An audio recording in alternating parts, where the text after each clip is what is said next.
You've got 330 million people in the US, and then if you expand to the EU as well, there's 450 plus million people over there. So the scope for further expansion of your business is tremendous. It's really difficult to put it down on paper. Overall, I know one of the first things that were talked about, and Brandon mentioned this, was tariffs.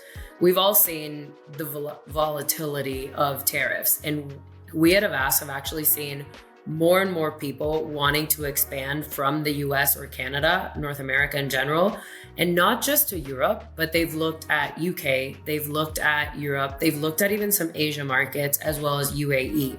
So it's very broad what you can actually do. Of course, that's going to all really matter on your brand, on your product, on the keyword and the differentiators that you will have. I will say most people will start in UK as well as Europe, but we have seen an upwards trend of so many e-commerce brands going into so many different areas to truly diversify their brand and help with that tariff pressure that we're all seeing. Some of the reasons is really not only the diversification, but also the lower fees that are seen. So there's lower fees in ads, there's lower fees in FBAs, there's lower fees in so many different areas that really make up the reason that you might want to look into expanding to a different area.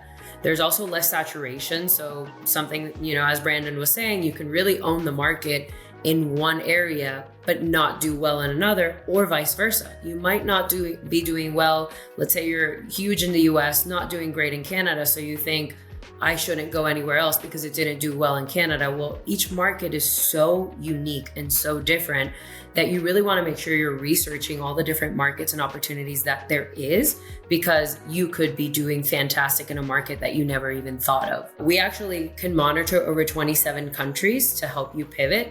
We specialize in a handful of European and UK because that's just like where the strongest markets are for Amazon. However, we can really serve multiple countries. And this is one note that I really like to talk about, is the fact that the US currently, and this is from a fact that we pulled from 2024, there are about 288 million shoppers in the US. However, in Europe, there's actually 450 consumers. Now, are all of them shopping online? Not quite, but that number is truly growing on a daily basis. We've actually seen an uptick. About 38% of Europe's shoppers are more and more shopping online. One of the reasons, of course, we know pandemic. Also, a lot of European stores are pivoting to go into online, as well as the fact that people are already looking for brands that don't exist online there. So if they're already shopping internationally, brands are noticing and saying, well, they're already shopping from my products in the US, why not make it more accessible to them in their region, right? So those are different things that we're actually seeing as trends from the provider side itself. Hey, I know you're enjoying the content, but I wanted to also let you know really quickly about our masterclasses. Many of them are free. If you have questions about Amazon, you want some advanced strategies, you want to dive deep, check out those classes. The link is below. Something that I also really like, these are facts that to me just truly are mind-blowing. So we already saw like the number of consumers that exist in Europe versus in the US. And we know that there's a humongous amount of e-commerce stores globally. 26.6 million is the most recent number that we pulled. That of course could have grown significantly from a few months ago when we last looked at this fact sheet. And out of that 26.6 million that people are actually buying on these websites, they're coming from 52% shoppers that are looking internationally. So I'm actually a prime example, and I'll tell you all this, but I absolutely love, and I'm sure a lot of women that are on this call will agree, I love Korean skincare. And a lot of the Korean skincare that exists on Amazon today or on TikTok is a lot of either dupes or they're like, a copy of. I actually buy a lot of Korean skincare directly from a website that brings it from overseas. Same thing with some French brands that I really like, and recently just visited Japan for the first time, and I only buy matcha from a Japanese website now. So Personally, I'm a huge part of this statistic where 52% of online shoppers are already shopping internationally. And you might be doing the same without really knowing.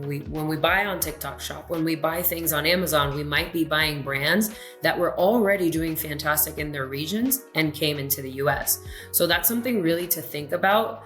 If you think about what brands don't exist in Europe, and let's say you're visiting Spain for a couple of months, when you go on Amazon, you're going to see that the difference between the products available to you in Amazon Spain versus what's available to us here in Amazon North America is just, it's night and day. They have very limited options. So they're forced to actually buy things internationally. So these people are already shopping for your product, so why not make it so accessible for them? Additional facts that I think are really big, and this is from some of the case studies that we've actually ran, is that brands that have been expanding to Europe on average have seen between 15 and 30% revenue growth in their first year. Of course, that comes with a fair share of, we want to make sure that they're localizing adequately and making their proper research.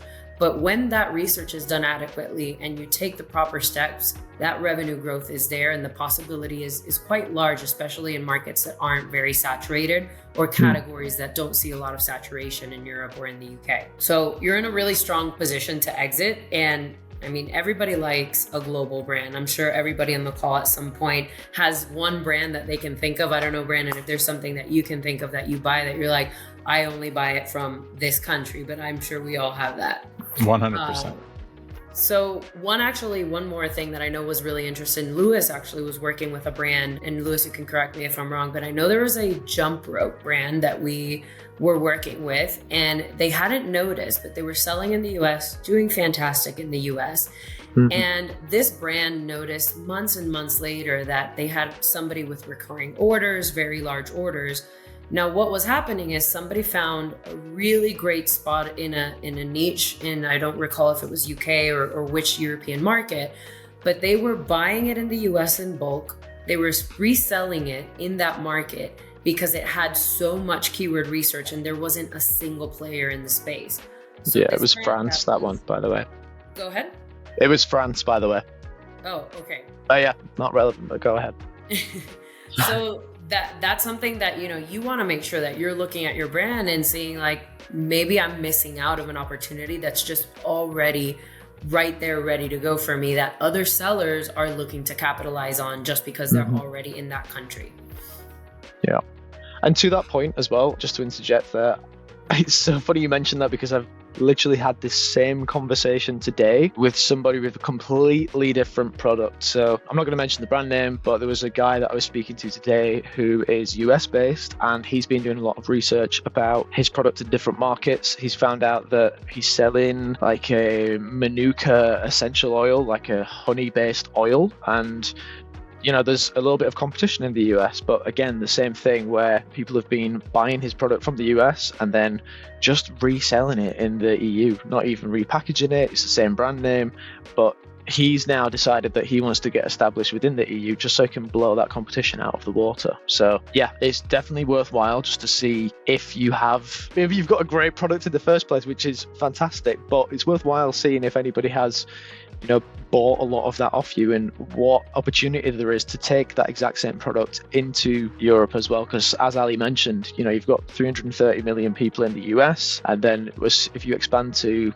the EU as well, there's 450 plus million people over there. So the scope for further expansion of your business is tremendous. It's really difficult to put it down on paper. Exactly. Sorry, back to you. Yeah, no, I can just I appreciate it. go in here also just to remind what Ali said here on that marketplaces in Europe are not as saturated, and that's how it is. It's like it's early days for marketplaces. Still, they are being very highly visited for like in every country. So it's a great opportunity for marketplaces right here, right now in Europe.